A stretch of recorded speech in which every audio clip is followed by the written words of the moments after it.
Assalamualaikum warahmatullahi wabarakatuh teman-teman semuanya. Apa kabarnya hari ini? Semoga kalian tetap mendapatkan kesehatan ya teman-teman. Adapun yang kurang sehat, semoga Allah senantiasa lekas angkat penyakitnya dan disembuhkan seperti sedia kala. Sebelum kita menyimak pembelajaran kita pada hari ini, ada keseruan apa ya? Yuk sama-sama let's get one it. Oke, kita akan memasuki tema 5C ya, di pembelajaran ketiga. Subtema kedua, pembelajaran ketiga, yaitu mempelajari interaksi sosial dan ekonomi dalam masyarakat.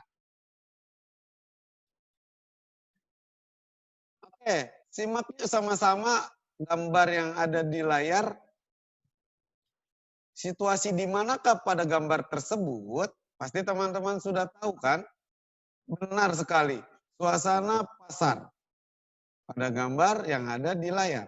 Suasana pasar ini selalu ramai oleh penjual dan pembelinya setiap harinya.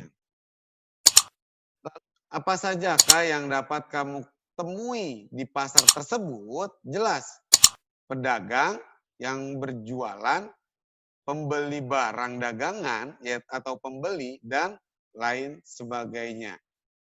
Lalu, masih ingatkah kamu bagaimana sayur dan buah dapat sampai ke rumah kita teman-teman? Yuk sama-sama kita ingat. Dari sawah dan kebun para petani yang bekerja keras untuk merawat sayuran dan buah-buahnya yang kemudian didistribusikan ke pasar dan dibeli oleh kita sebagai konsumen. Kemudian aktivitas yang dapat kita temui pada gambar tersebut yaitu diantaranya tatap muka antara penjual dan pembeli, terus melakukan transaksi jual dan beli, terus tawar menawar. Baru di situ akan deal dengan harganya. Kemudian siapa saja sih yang terlibat dalam kegiatan di pasar ini teman-teman? Yaitu petani, penjual, dan pembeli itu sendiri. Lanjut. Jadi kita akan mempelajari jenis aktivitas dan pelaku aktivitasnya.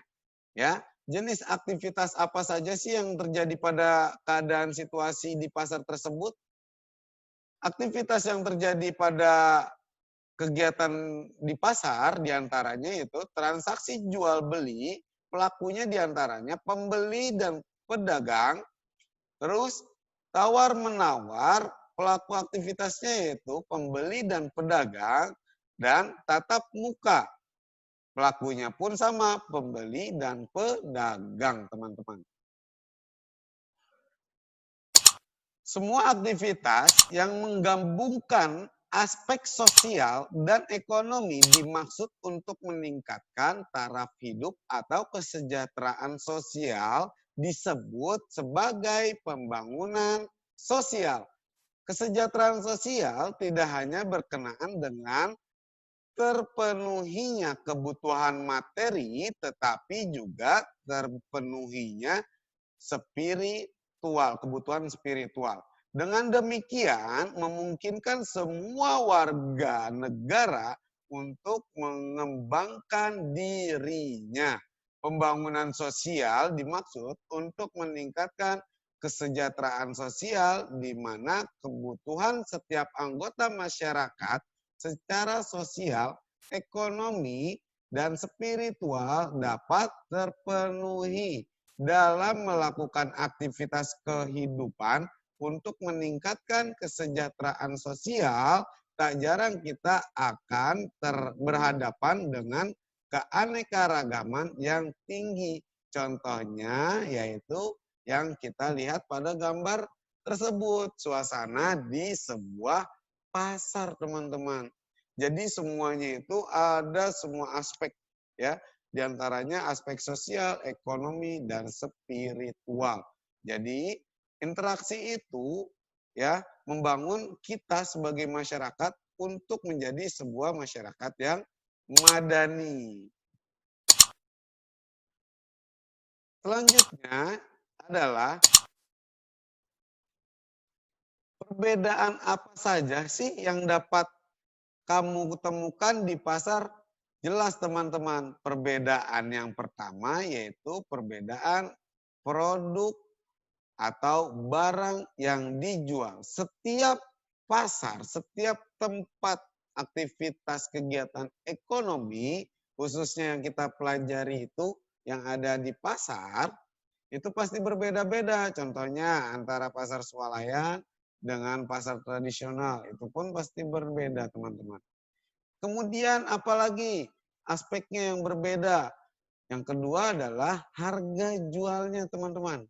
Jadi harga jualnya pun pasti akan berbeda antara pasar swalayan dengan pasar tradisional. Kalau di pasar tradisional biasanya harga barang itu tidak dicantumkan, ya. Jadi kita ada proses tawar menawar, ada ijab kabulnya di situ teman-teman. Lanjut, apakah orang-orang yang beraktivitas tersebut memiliki kebiasaan yang sama teman-teman? Coba, yuk kita jelaskan sama-sama. Tidak ternyata. Karena setiap penjual memiliki barang dagangan yang berbeda-beda.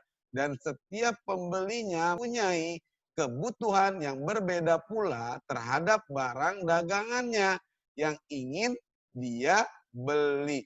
Jadi tidak semua orang itu aktivitasnya sama dan keinginan yang ingin dibeli pun itu sama, pasti berbeda. Contoh, aku ke pasar pengen mau masak ayam goreng. Tidak mungkin saya ke pasar terus habis itu saya beli, menyambangi atau berkunjungnya ke tukang sayur, pasti ke tukang ayam. Seperti itu ya teman-teman, kebutuhannya pun berbeda.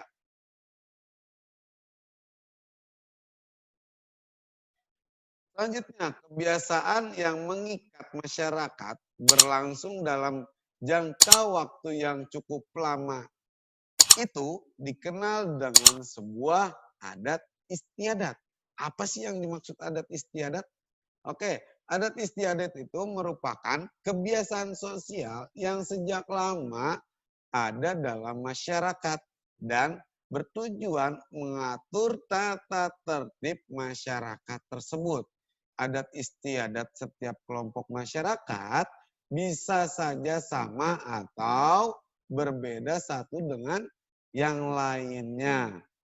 Contohnya yaitu adat istiadat yang ada di Pulau Jawa, Madura, dan Kalimantan itu biasanya sama.